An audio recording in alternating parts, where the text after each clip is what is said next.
Talkin' Sex Live is recorded in front of a live audience. This show is for mature listeners only.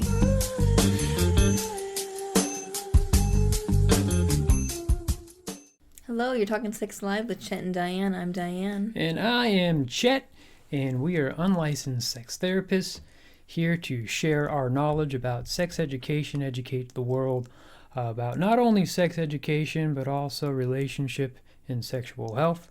We're also joined by our guest expert tonight. It is Peter. How you doing tonight, Peter?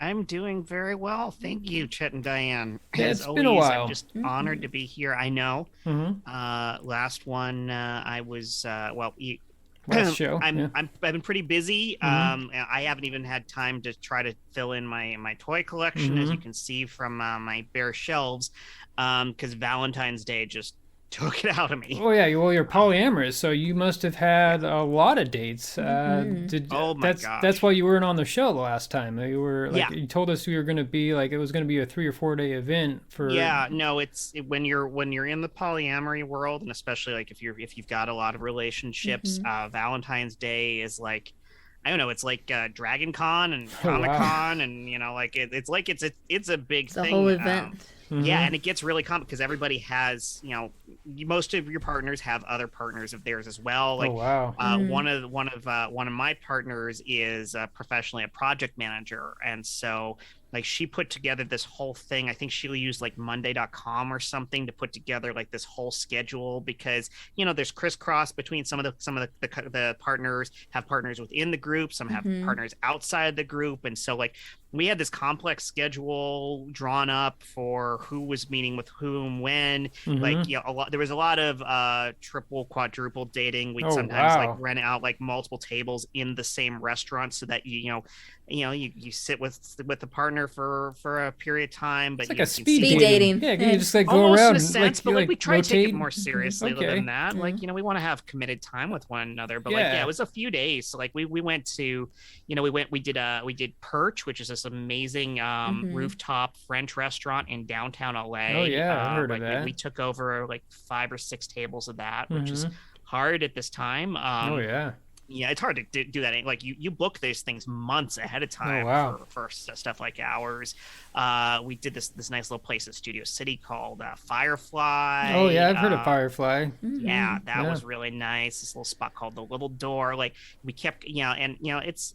And then, if you want to get frank, because again, of course, that's what we do. I am physically exhausted because there's a lot of sex. Oh yeah. Well, why not just have a huge orgy? I guess not everybody is in. Not everyone's into the orgy. Got it. Yeah, absolutely. A few of us, that was one way to save time was, get the people who are more connected to one another together and do it together. But not everybody actually has a relationship with everyone. It's not like it's one relationship of 20 people. It's 20 relationships, and maybe there's 3 or 4 combined ones in there, but then you've got one person who's only seeing someone outside the group or whatever. Wow. So you can't just do an orgy. So it's like string out, you have the dinner, dinner and a movie, maybe the movie again, you get a few people together. So it's a larger group and you buy the tickets together. So and that gets complicated because you go to the AMC in Burbank, and it's okay, am I going to the AMC 16 or the 8 or the 5? One, or the one in the person mall. shows up to the wrong one, and then it's people get missed, and so then you have to have makeup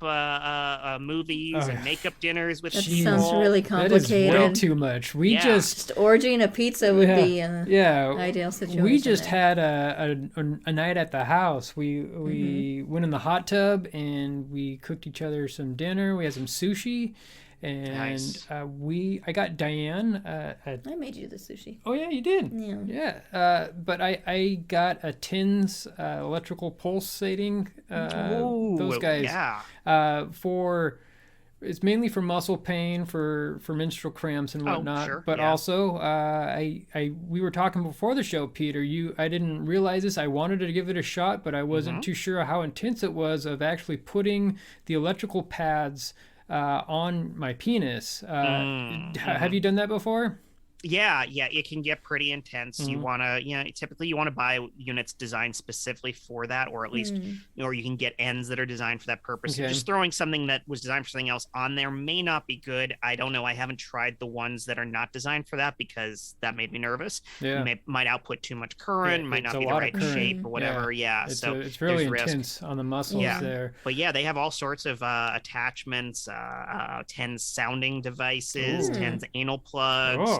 Plug. Wow, you name it. Stuff going into your anus. I don't know about that, but I've tried a couple things, mostly just like wraparound stuff or whatever, and it can get intense. Intense. Yes. Well, we'll also talk about what else we did, but we need to bring in Wells, because Wells is always here with us. How are you doing tonight, Wells? Hi everyone, I'm well. I did not have a date for Valentine's Day. Yeah, you were stuck in the studio there. I was stuck in the studio. I have started dating someone, but according to the analytics that I've run, there's about an 86.4% chance that I will be breaking up with them. And within the next 2 weeks, about a 92.8% chance. And is it a coincidence that you pronounced that analytics? Because I think that might potentially have something to do with the problem. A Freudian slip. Yes. Yeah. So why do you think you're going to break up with this person there, Wells? Well, I think there's a generational gap. Because I like to text in words and she likes to text in acronyms.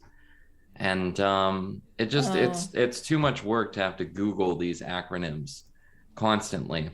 Got it. Better than just emojis, because that's even harder, I think. Or that was the other thing. I had to learn some emojis. DTF. Gen Z, it's a whole thing. Yeah, we've gone full circle to Egyptian hieroglyphs at this point. Absolutely hate all the DTF and I like that one, but I hate the whole. What else is there? The BRBs and the LOLs and I don't know. I'm not. BRB was I grew up our with generation. that. Yeah, that was ours. You grew up with the BRB. And we will hold on to it. Be right. But I mean, like the IMIG, NGL. Not gonna lie. If you know. There's so many of them. Too much for me, man. I see YMI. I can never remember what that means, and I see it all the time. Yeah. YMI. I see YMI. In case you missed it. Yeah. And then I learn it, and then the next time I see it again, I can't remember what it was. Yeah. I thought you were talking about those genes, the YMI genes. Oh yeah, Yummy or whatever. Yummy genes, yeah. Yeah. Well, further about our Valentine's Day, we actually had those clit suckers. I got Diane one of those, and surprisingly, we never had one. I mean, all the sex toys we had, I was like, you know what, we don't have this one yet, and so I got one. Recommended by Dr. Bex, yeah. So, and believe it or not, I was just didn't really want to head out to a sex store this year, so I just tried to find one online, and Walmart of all places sold it, and it was a high quality sex toy. Nothing too good for me. No, you get nothing the best, but the Walmart special lady. Yes, look at how deflated you are.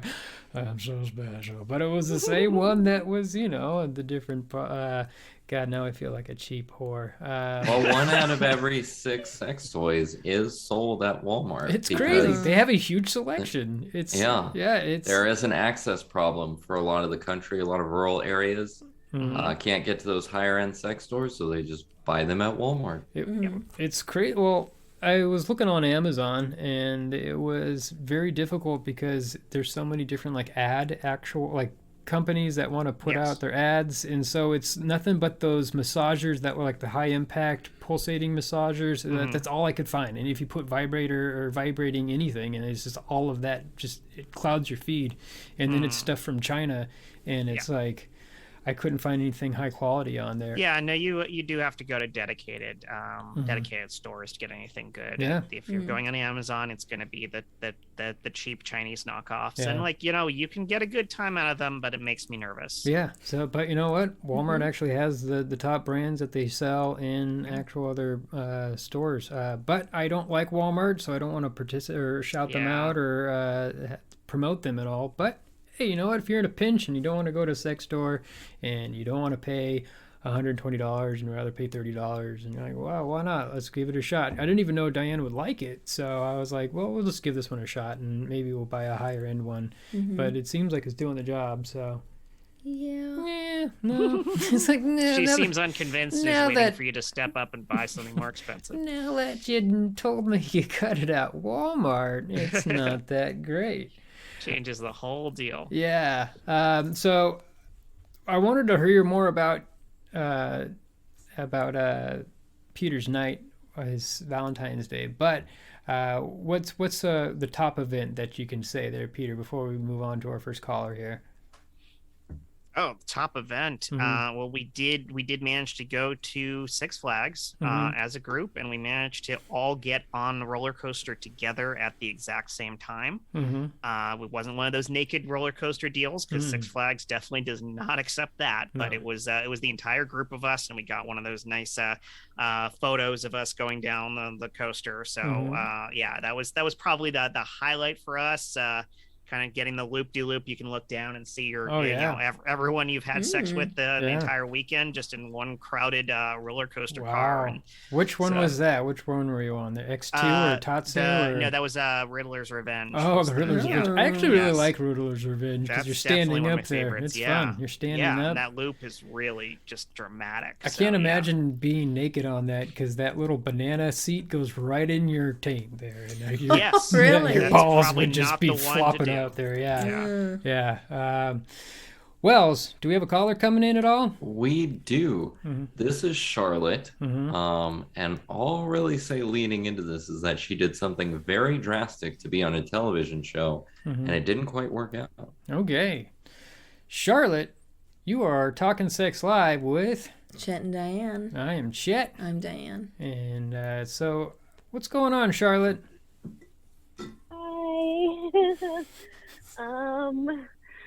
I'm pregnant. Oh my goodness. Okay. Congratulations. Congrats. Yeah. Is this a wanted pregnancy? Oh my God. Okay. I'm so sorry. It's gonna be okay. You're gonna find that when the baby comes, it's gonna be the joy of your life. God, I'm gonna have a baby. Oh yes. Oh God. Okay. So. All right. So you're saying you're pregnant and it was obviously unwanted. Do you want to talk about why? I mean, yeah, I wanted a baby originally. My friend Amanda, she got pregnant and she got on that show 16 and Pregnant, and she said if I did it, I get like $5,000. So I was like, cool. Okay. So I did it, and the audition. Have you heard of this thing called an audition? Yeah, no, that's usually when you're an actor, you go out on auditions. Can I ask, Charlotte, how old are you? I'm 15. Oh God. Okay. I'm sorry. It's early for the show. Yeah, it is a little early, but we want to help you out. It seems like you're in a little bit of a pickle there. So you wanted to get on the show, and they wouldn't cast you, and you didn't have. They said I was boring. Oh, okay. Well, you don't sound boring. You sound very interesting to me. Oh, thank you. Is your parents supportive of this? Are they helping out at all? Well, I don't know. I haven't actually told my mom yet. Oh, okay. So how'd you go to the audition then? Usually you need like parental consent if you're under 18 to audition for any type of entertainment industry production. Forge their signature. I told them I was 18. Oh, wow. Okay. So 16 and pregnant. 16 and pregnant, and you're 18. That may be a factor in why they considered you boring, because you didn't fit the interest of the show itself. I mean, 18 and pregnant is definitely not what the show is about. It could be. That 18 and pregnant is honestly pretty normal. Yeah. Usually with a lot of time with the entertainment industry is an 18-year-old who looks younger will often be cast, and then they'll play someone younger. But in your case, it's the opposite, or they didn't cast you even though you said you were 18. I'm so sorry to hear this. Is the boyfriend, or I'm assuming it's just a boyfriend and not a husband yet, is he involved with this at all, or? Well, I told him, but he said there was no way, and now he's not talking to me. Such a jerk. Oh, so you're saying he just, do you still go to school? Is he at school? Do you ever see him? Okay. Yeah. What's he saying there's no way team. about? No way that it's his? No way you're pregnant? There's no way it's his. Oh. Well, and what is his logic I've ever there? Been with. Oh, so you've only had sex with each other? No. Well, we did that one time. And oh, wow. Okay. There hasn't been anybody else. Well, that's pretty cut, dry, and clear there that it's his. So, I mean, you can take Good. DNA tests and whatnot. I don't know how that works with teenagers. Of course, have you tried confronting his parents? Maybe do you know his parents at all? Have you met them? Yeah, they don't like me. I don't think they would admit it either, but I don't know. How do I get rid of this baby and get out of Utah? Oh, Utah. Oh. Okay. Well, I don't exactly. Peter might know more about this with abortions of minors. I have no idea how it works. If you're not into that, that's fine. Then you know what? You should have the baby if that's what you believe. Or give it up. Or give it up for adoption. That's always a viable option. When I was in high school, I had a friend who was pregnant, not by me, but just a friend who got pregnant by somebody else. And she found parents who were looking to adopt, and they shared the journey with her. And it was beautiful. They were in touch with her while she was pregnant, and they weren't able to conceive themselves, and so they were, they basically played it out like it was their pregnancy, this couple. And even though she was in a similar situation, she was I think 16 or 17, and she birthed the baby and gave it up for adoption, and then it was everything turned out fine. You can go that route, and That's what my uncle did as well. But your uncle gave birth to a baby, or no, his girlfriend at the time they were teenagers. They gave their son up for adoption, and then he later found them as adults. Oh wow! And now they're all like, a good big family. I would say there are locations of Planned Parenthood throughout Utah. It really doesn't matter what. Where in you? Yeah, there are Planned Parenthoods in Utah. There's Planned Parenthood of Association of Utah is a thing, and there are Planned Parenthoods in Salt Lake City, Orem. Probably not Provo.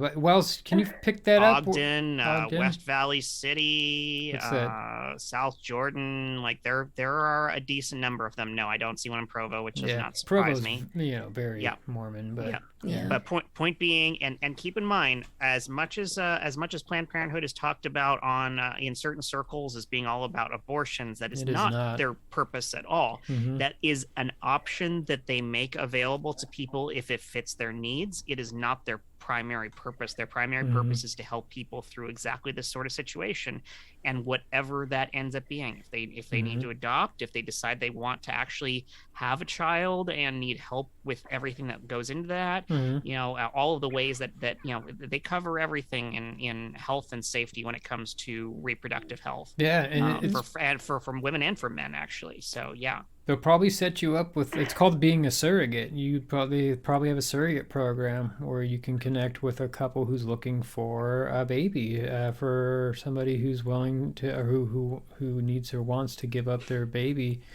And so, it's Planned Parenthood. You're planning out your parenthood. And so adoption is a big one. Abortion is one of those options, but it's not the best option for everybody. So it's something that you have to, but it is on the table if it's something that you need to consider. No one should pressure you in any direction, whether it is to get an abortion or to not get an abortion. You have to make the decision that's right for you. And so you get a proper professional to come in and talk to you and help you understand what your options are and what they mean to you.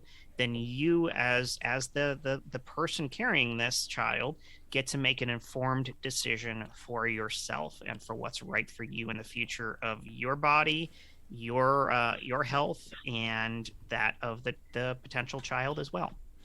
So are your parents conservative? Do they want, would they get really upset? Or you're Mormons? Okay. All right. That's, Are you trying to do this all on your own without having them know? Yeah, well, do you have like an aunt? knows. Yeah, that's somebody supportive that can help you other than them. So they're going to be able to see. How about you just start? I don't know. I mean, because it's called being an apostate, or you're not excommunicated, but is that something? I forget the terminology. Wait, I think it's apostate. You think they're going to see? Like, am I going to get fat? Mm-hmm. Well, not fat. Then you'll get very large. So you're going to get very large. So you're not going to get fat. I mean, you'll gain some actual fat, but it's not. It's going to be a baby. You'll be carrying all the support material and everything, and the baby itself. It's mostly water weight. Yeah, it's mostly water. But yeah, it will become visible at some point if you choose to carry forward with the pregnancy. Yeah, probably around 5 months. You guys, start to show. All I wanted to do was become famous. Oh, so you wanted to be pregnant? There are so that easier ways to do that. Yes, yes. I mean, you can try TikTok is great. I was just about to say TikTok. So TikTok, or you could get on Twitch like we are, because you know how famous Chet and Diane are. For all the podcast viewers, watch us on Twitch. Oh, thank you. I'm glad that you watch. So, because we are streaming live right now to Twitch and to Caffeine. We didn't mention that at the top of the show, but so you can try that route. But it's mainly, I don't know, ASMR is big. Maybe get through this problem first. Yeah, it's a big one. Yeah. Okay. One thing at a time. Do you guys want a baby? Maybe, yeah. We might. Maybe. Yeah. Diane, we would say it is part of our plan of eventually we want to have children, but I mean, Diane doesn't know if she wants to carry a child or not, so it's something that we would consider, but I don't know about right now, though. Yeah. You're on a time crunch to make never that leave decision. you. Sorry, what was that, Charlotte? I said I just bet that Chet would never leave you if you got pregnant. Oh no, never. I would be super excited if she was pregnant, even though I mean we do this. We're kind of like this mega couple that's known to have a whole lot of sex and to do this show. But you know, if we would just work with it and we would adapt and we would have a baby and we would love it and we would it changes your life and we would be prepared for it. So all right. Yeah. Well, you guys have been really sweet. I have to figure out what I'm going to do besides murder my baby. Oh, definitely don't Do not become a Casey Anthony. Yeah, that's... and keep in mind, at this stage, it is not a baby. Yeah, it's a fetus. That is a very different definition, and understand that scientifically. And again, no one can force you to do anything you don't want to, so that's not me trying to talk you in anything, but I want to make sure you get educated on the proper ways to describe where you are in this stage. And it's not a baby yet. It could become one. You could also miscarry. I mean, there are so many situations that don't lead to an end result of you having a baby, but that's why you need professional help to understand where you are. And if you want a healthy baby, you need help to achieve that as well. So get help. Okay, because the elders say abortion is murder. Oh, I mean, a lot of religions do say that. The elders say a lot of things. Yeah, so. They do. Yeah, also they do. They're really smart old white men. That is certainly what they say, yes. Yeah. Well, Charlotte, I hope that we actually pointed you in the right direction. You have a lot of options. I wouldn't, your life's not over. You have, in some ways, it's just beginning, so... hopefully you can stay positive about all this and stay safe, my friend. Okay. It's okay. You're going to be okay. So I did want to shout out that our friends, Heath and Gretchen, just had a baby. The whole from Heath and Down Under. Yeah, little really baby cute. Jack. Like they had a good one. Looks exactly like Heath. It's great. So their latest podcast episode, they just they talked about the whole birthing experience and talked about Queensland healthcare and the pregnancy and stuff. Check it out. They did a good job. But so we what are some statistics about underage pregnancies? Yeah. Well, as the old joke goes, teen pregnancy peaked in 1991, just like Kirstie Alley. Teen pregnancy rates have declined steadily since then. That's an old joke. What's the joke? I didn't even hear it. What did you say? I heard the joke. That old Irish joke about Kirstie Alley and teen pregnancy rates. Yeah. I don't get it. Is it from Cheers or why is it Irish? Yeah. It's from Cheers? She peaked, so she was at her top, and then she went down, just like teen pregnancy, which peaked in 1991. Got it. Okay. So ever since 1991, jokes are so much better when they're explained. Yes. Yeah, exactly. Every year, teen pregnancy in the U.S. has gone down. Now it's at about 17.4 per 1,000 females. The places with the highest teen pregnancy rates: District of Columbia, Arkansas, and Mississippi. Interestingly enough, all 5 countries with the highest teen pregnancy rates are in Africa. Oh, wow. Well, I guess that makes sense. Unfortunate. Yeah. I mean, it's always about education. Yeah. It always comes down to education, which explains some of the states on that list, and unfortunately explains some of the countries as well, which is what and that's what we're here to do. It's not only sex education, is talking about how to actually have sex and to let you know, like, no safe means sex, no, safe sex, best forms of contraception, and just normalizing the topic. It's not taboo. It's we're sexual beings. We should all be aware of that and express our feelings, and it's okay to feel certain ways as long as everything is safe, sane, and consensual, and you're not putting anybody in any type of uncomfortable situations or anything. So it's just try to normalize the whole sexual topic, sexual energy within this country, and then you'll find that people don't want to have sex as much. It's more of like people want to do what they're told that they can't do, and if you start to normalize it, people and people start to get educated about it, then they're not going to try to go out and just experiment, because they already know about it. They don't need to experiment, and they know like what the consequences are and the repercussions. Or they can experiment safely too. Exactly, safely to have safe sex and not have to worry about getting pregnant and getting STDs or getting in a situation that you don't want to be in. So accurate information is so important, because you'll hear a lot of education programs, especially the abstinence-based ones, really focus heavily on trying to play up the claimed lack of efficacy of birth control. They'll indicate how such and such methods only 75% effective, or only this effective, or only that effective, to try to scare kids into not having sex, because even the protection isn't enough. But what ends up happening as a result is they still have sex and they skip the protection completely, because they've been educated to believe that the protection isn't enough. So why bother? It's not going to work anyway, so why not? Why bother even using it? Instead of them focusing on the important part, which is if you're going to have sex, 75% effective is much better than 0% effective. And also, like, even those lower numbers, like the 70s, are only if you don't do it properly. If you're educated and you use the method properly, most methods are in the 90s, high 90s. Interesting. Yeah. Huh. So, did we have a caller, but then it dropped off? Yeah, that was interesting. We did. I thought Douglas was going to be on the line. He has a question about flirting. Interesting. Scared him off? Yeah, we scared him off. Hold on. We have him in the waiting room. Okay. Go ahead and let him in. Go ahead. Hello. You're talking Sex Live with Chet and Diane. Hi. Hi, is this Douglas? Yes, it is I. Hi, Douglas.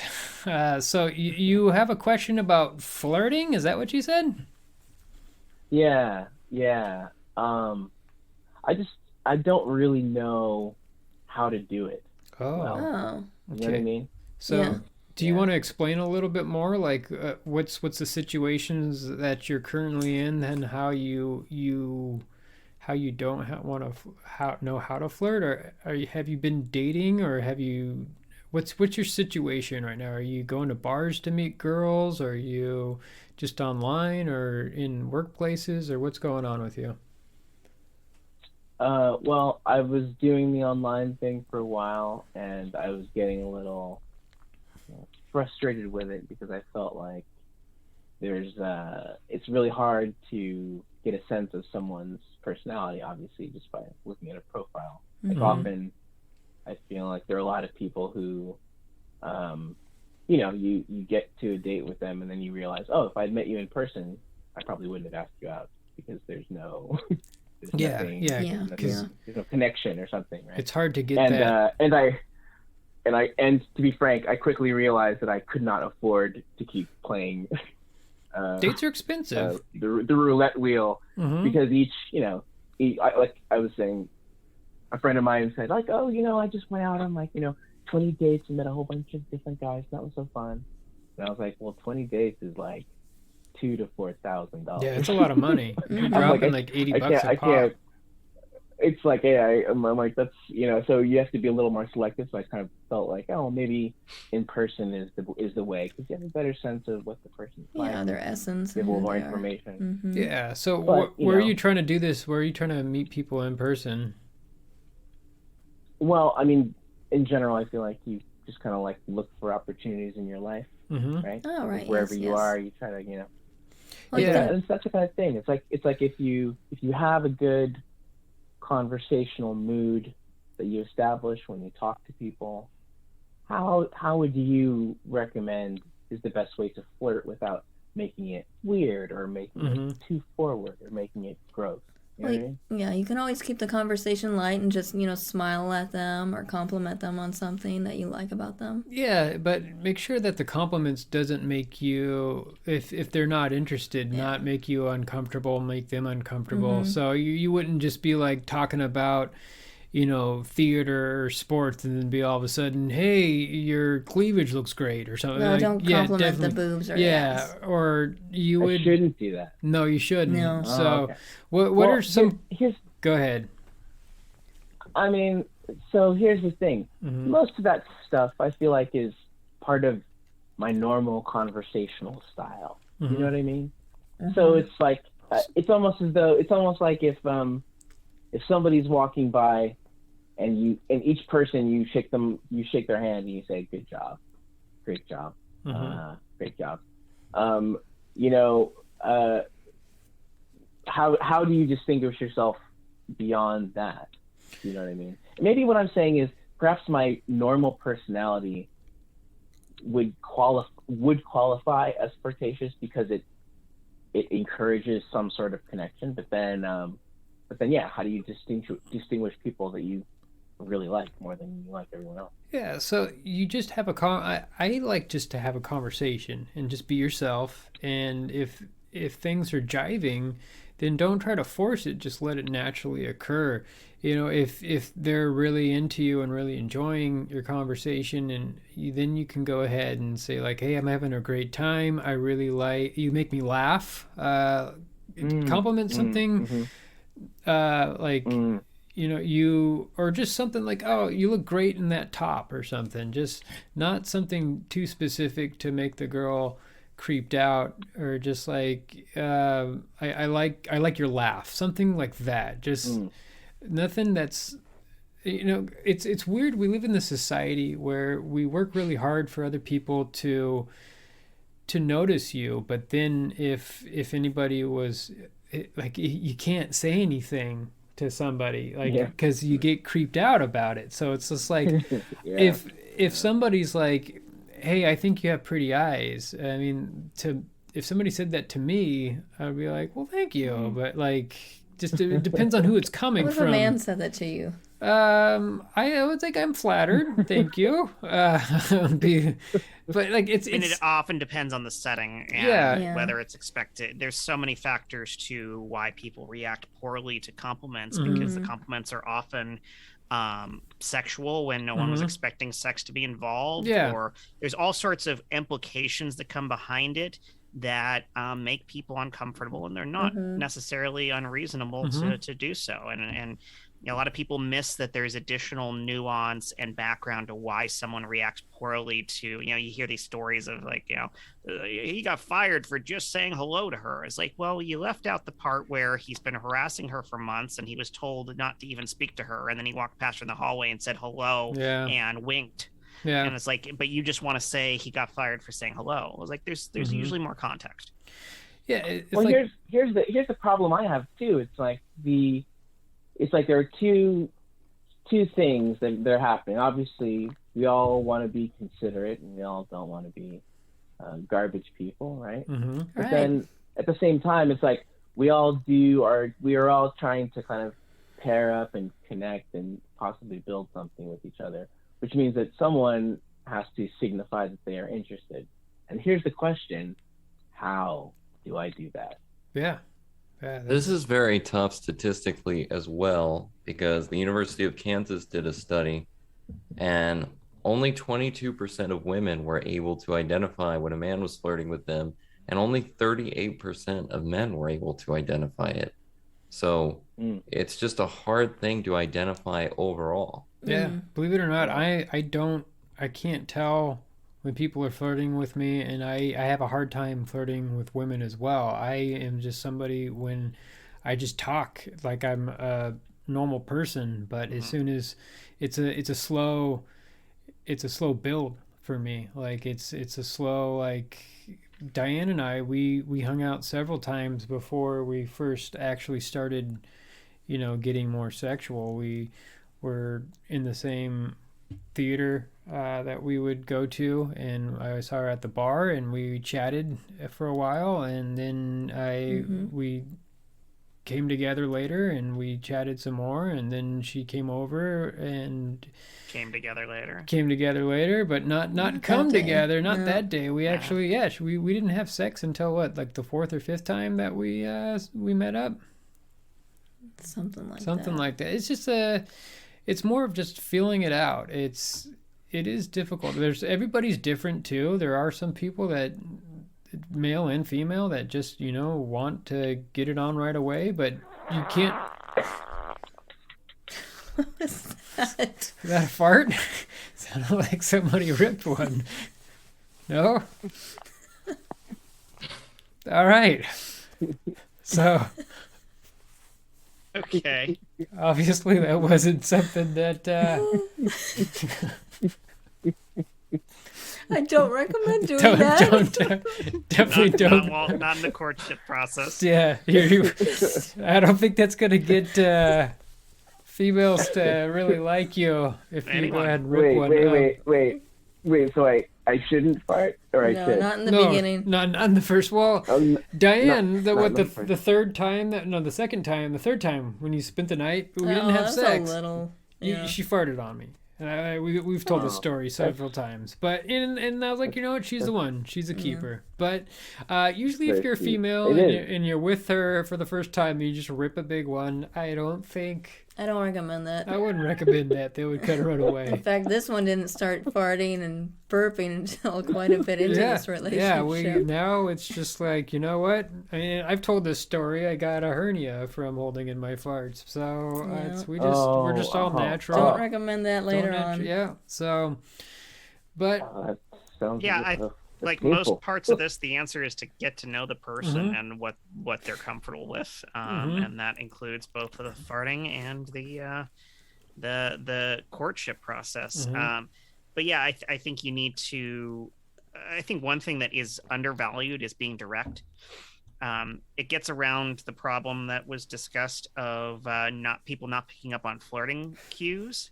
It also gets around the fact that, if the person's not interested and you're both being way too subtle about it, you may miss that fact as well. Yeah, I've missed that with some females. Yeah. Just like we were both like interested, but nobody was engaging, and it just never happened. But and then I look back and they're like, you know what, that could have been a thing, but we were both hesitant, and it just didn't go anywhere. So just be direct, and people respect that, generally speaking. And if she's not someone who does, well, then maybe that wasn't a good setup anyway. But just if you're direct and say, hey, first of all, make sure you actually know the person and like them for more than the fact that they look hot. Like, I feel like that's a classic mistake, is everyone is like, I saw a person, they were attractive to me, I must date them. it's not enough. I don't think so. I know some people have great stories off of that, so maybe and Peter has a lot of dates. It's a good starting point. Yes, I've had. It's a good starting point to, hey, I want to talk to this person, but then once you've talked to them, see if there's more there and build off of that, and then be direct and say, hey, would you like to go for a drink sometime, dinner, whatever, something that's very clearly a direct connection and overture, and then that gives that person the opportunity to say no, and then you're done. And that's it. Also, be confident. Here's a hypothetical. Here's a hypothetical. I'm at an art opening in Echo Park. I walk in the room. While I'm there, I notice a woman who's talking to a couple of other people, and our groups join, and we're now in a big group conversation of 6 or 7 people, mixed males or females, right? Now, I'm being polite and trying to be an active listener and engaging with everyone around me. How do I make clear that I'm interested in one woman over the other people that are there without creeping her out because she doesn't know who I am?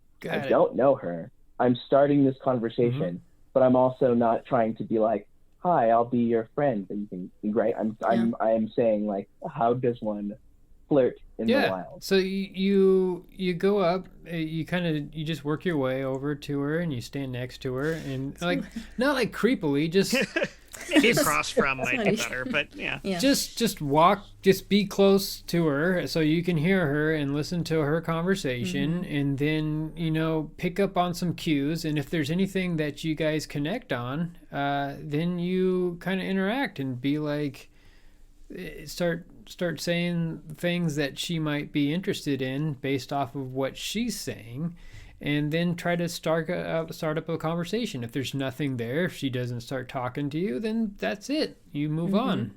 You don't continue to pursue her. That's just how it is. Should I fart? You shouldn't Definitely fart. not. Yeah. No, I mean, if it's at that stage, no. Yeah, if it's super loud, then maybe you could get away with it, but it's not going to attract anybody. After she walks away, you can fart. Yeah. And otherwise, just ask her questions about herself. Yeah, exactly. Ask her questions about her. Don't make it all about you. But don't make it so much like an interview, though. That kind of can scare people away if you keep on asking questions about them. Show interest. Show interest in things, and then build off of what they say. Kind of yes-ander, like say, oh, I like that too. Here's something else that's interesting. What else? What about you? That sort of thing. It's kind of a building conversation, building blocks, laying one piece on top of another there. Don't need to overcomplicate it, and also don't give a shit either when you're doing that. Don't Women be attached to that. Can smell desperation. Just be confident and act like that. You're there to have fun. You're not there to try and get laid. You're not there to pick up on anybody. You're just there. You're enjoying life. And if somebody happens to click with you and you ask her out on a date, then that's great. If not, and you're still enjoying life, and you just got to keep that mantra going on there, that inner monologue going in your head there. So it sounds like trying to catch like a firefly, but you can only see it out of the corner of your eye, and if you look directly at it, you miss it. Sure. All right. Yeah, that'll work. Yeah, that's a good analogy. But people meet in the strangest places, and it's all about just trying to just discover that and embrace life. You only live once, but also you don't want to make yourself uncomfortable in others, and you have to make sure that everything is safe and consensual, like we've always said. So But Doug, I hope we've helped you out, steered you in the right direction. Please call us back. We would love to have you back on, and we want to know how it's going. And if you need any follow-up advice, we would love to give it to you.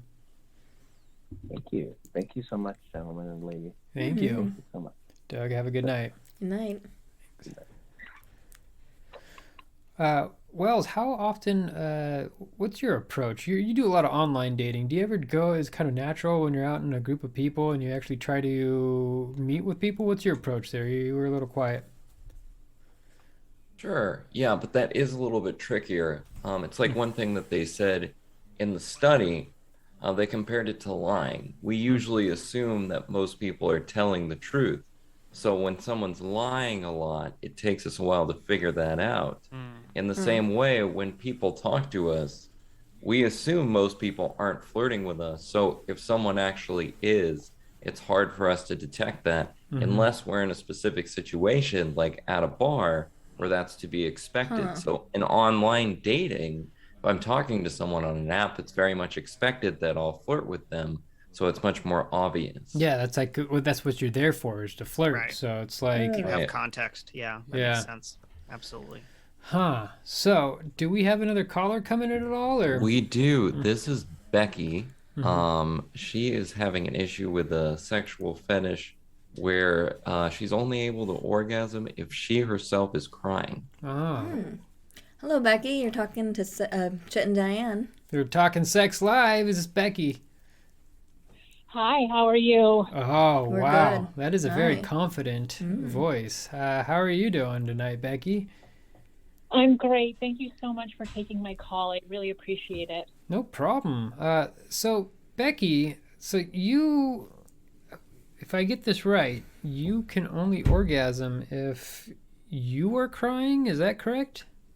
That's correct, yes. Okay, so I've never actually heard of this. There is a fetish that's called decrophilia, where you can only orgasm if somebody else is crying. So you basically, you get off on watching other people or your partner cry, but I've never heard of only you crying to have to orgasm. So, I mean, fetishes are very, I don't want to say they're strange or odd, but they're linked to your psyche. They're linked to events that happened at some point in time that shape our sexuality, and they're normal. They're perfectly fine. Is this something that you're finding a problem about? Is it affecting your love life, or? I think the problem is that, you know, when I'm by myself, it's great, you know. All I have to think is like, you know, the fact that my dad doesn't love me, or the fact that watch a sad movie, maybe some like I never sad succeed event in my career. And it's just like, you know, I can cry and then it's like right away I can orgasm. But when I'm with a partner, you know, I'm just finding it really hard to find creative ways to get them to make me cry. Without having to ask, because that's awkward. It is. Also, like it's a buzzkill. It's a boner kill to see your partner cry while you're having sex. You automatically feel like you did something wrong, or like you're hurting them or something, and that's like instant. I think that when I lost my virginity after I had sex with my partner, she started crying just because she realized she wanted to save her virginity until marriage, and that was a very heart-gutting type of experience. So I can only imagine anytime you have sex with a man, to see a woman cry and have that, what that feels like for them. Have you tried to chat with your partners beforehand and just say, you know what, I have this fetish that I can only come if I cry? And I can guarantee that will open up a door for they'll not feel as bad. Have you tried that at all? You know, with long-term partners, when I felt comfortable enough to kind of bring it up, I have, but it never seems to go very well. Like they'll kind of seem like they're okay with it, but then as we actually get into it, they feel really uncomfortable with it, and so I sort of almost feel the pressure to sort of pretend like I've, you know, fake an orgasm, just because it gets so weird that I feel like it is all about like the because a guy.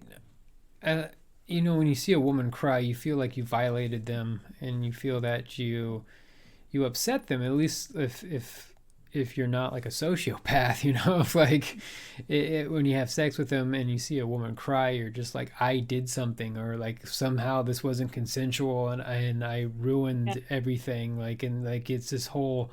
It's the worst feeling, like this like what happened. So I feel like that's what these guys are thinking about. Have you I mean, how often does this happen that the guy just stops talking to you, or? Yeah, and I think the problem is that, you know, with longer term relationships, it's something I feel more comfortable discussing it. But, you know, if it's something that's, you know, just a hookup or something casual, it's really hard to bring up. Yeah. And I don't want to have that's going to like fetishize me, you know, that sort of, I want somebody that gets off on, you know, my particular issue here. So it's just, I was going to point out that Chet inadvertently mentioned a potential solution for this early on. I mean, again, there's a lot more to a relationship than just this, but there is a known fetish. Chet, you gave the name of it. I don't have it memorized. It's decrophilia. Yeah, where people get off on someone else crying. And there are fetish communities like FetLife, dating sites for people who have fetishes, where you could potentially track down people who have this kink or fetish, and they themselves honestly might be very self-conscious about the kink, because generally speaking, they're going to be judged very heavily for it themselves. So you might find some people who it's very delicate for them, which is good, because honestly, probably if you go into this and someone is like, yeah, I love making people cry, it might not be the best relationship partner. But if you have someone who's like, yeah, I can't open up about this, people, but like that for some reason that does something for me, and then on your side you're like, yeah, for some reason I can only orgasm when I cry, you might have a foundation there for at least a sexual outlet. If not, potentially you might luck out. That's right. Yeah. It's interesting. I never really thought of it like on my end as a fetish. So that's really illuminating. It's literal. Yeah. The word fetish, unlike kink, which is just more of what's a turn on. I mean, fetish is literally you can't orgasm without X. So people with a literal foot fetish need to be looking at or playing with the foot in order to orgasm at all. Yeah. Right. Yeah, exactly. Like it's not merely I like feet. That's just a kink. So this sounds for you like a literal fetish. It's a fetish. You know, you have to take that seriously. And so, like, I think that's a great solution. Seeking out who has. I mean, it's literally the opposite of decrophilia. It's your Mr. Glass. You would find like your yin to your yang, the exact opposite, and so that your partner would orgasm from watching you cry, and you could freely cry an orgasm, and I really think that would be super beautiful. Talk about symbiotic relationship. Exactly. I think you would benefit greatly off of that. It's called FetLife, right? What's the website there, Peter? FetLife, yeah. FetLife. Yep. It's like OkCupid or the others, except specifically it's for kink and fetish. You know, and people can treat it however they want. It can be just for hookups. It can be to actually build relationships with people. You know, it's a way to meet people who share your kink. Yeah. Have you? Is that something that you feel like you're willing to do there?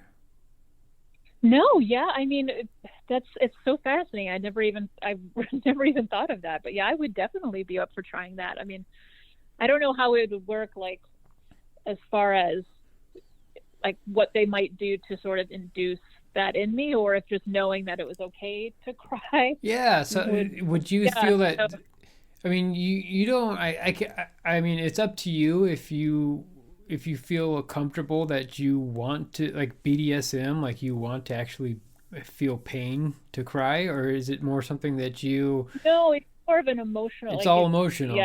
Yeah. So what about like degradation? Is that if somebody was to tell you things, like if a partner was to degrade you and say things to you that made you cry, is that something that you would be willing to do? I mean, it's. Yeah, I think that probably aligns more with sort of how things work for me. It's definitely more of like an emotional degradation. Got it. So they would have to say like things, certain topics or things that trigger you to start to cry. So I'm sure you can find some people on FetLife. There's definitely people out there. It's, in Germany they have a big fetish life out there where you can hook up with people who are into the same thing, with things here that I never want to say a fetish is weird or crazy or insane. You don't want to use those words, because as long as everything's safe, sane, and consensual, then that's what you feel and that's how you get off. It's okay. You shouldn't be ashamed of it. You should be proud of it. Yeah. And that's what your life is. That's what makes you happy. And we're all sexual beings. We need to be happy. We need to feel the sexual experiences that are in our bodies, you know? And honestly, a lot of sexuality is just a societal construct. It's what we've all decided as a group we think is quote unquote normal or typical behavior. There's no normal. Yeah, a bunch of this stuff is like it's not the biological necessity. So anything outside of that is what we've tacked onto it as what works for us. In that case, it's different things for different people. And you know how many people there are who just hate oral sex, either giving it or receiving it. And to most people, that's a very normal part of sexuality. And so, everything is in degrees, and it's a spectrum of what people may or may not be into or feel. But as long as nobody is being hurt unconsensually, who cares? Figure it out and enjoy it.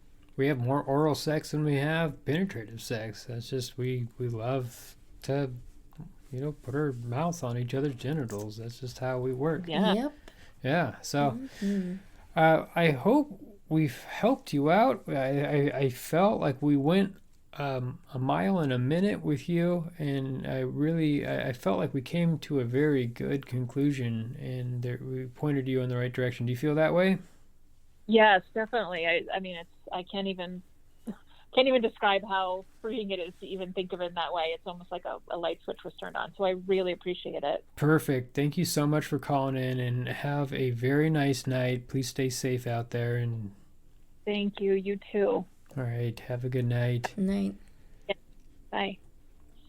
Wow, that was that's fulfilling for me. Yeah, that we actually had a good set of nice conclusion there. So just like to have that whole thing click. I hope she really finds somebody that is that has the exact opposite kink of hers, and that's actual that she clicks with.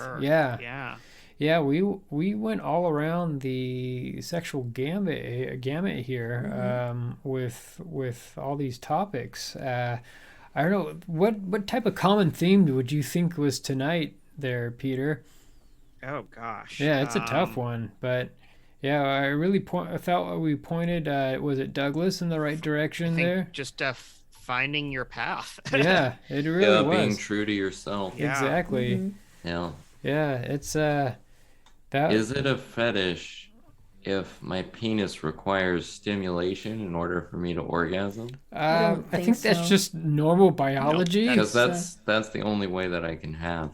Yeah, makes sense. Yeah, that's just a penis. Standard. Yeah, pretty standard. That's just a penis. dick. Yeah, just getting jerked. Does that fall with fetish since I have to have that? No. I think that's just biology. Everybody needs to have. Well, I'm sure there's some men who can orgasm and come without having to touch your penis. Oh, there are people who can orgasm by thought alone. Yeah. People can orgasm by nipple stimulation. Yeah. There's anal stimulation. All sorts of extremes. Again, it's of course. I mean, prostate play is very common, and that can do it. So there's plenty of ways for men and women, or people with any set of genitalia, to orgasm without the typical stimulation of it. But it's much more difficult, and probably most people can't do it or would require a lot of training. Yeah, well, we went all around the spectrum here, folks. Thank you so much for listening. If you are listening to podcast, I really appreciate a good review for whatever platform you're listening on. If you are watching YouTube, give us a like. If you are watching Twitch or Caffeine, give us a follow. But we're going to end it there. Thank you so much, Peter and Wells, for joining in on us. Diane and I were going to have a lot of hot sex right now, but we're going to go ahead and end the night. Please stay safe, sane, and consensual. Have a good night, everybody. Hi, everyone. Good night. Good night.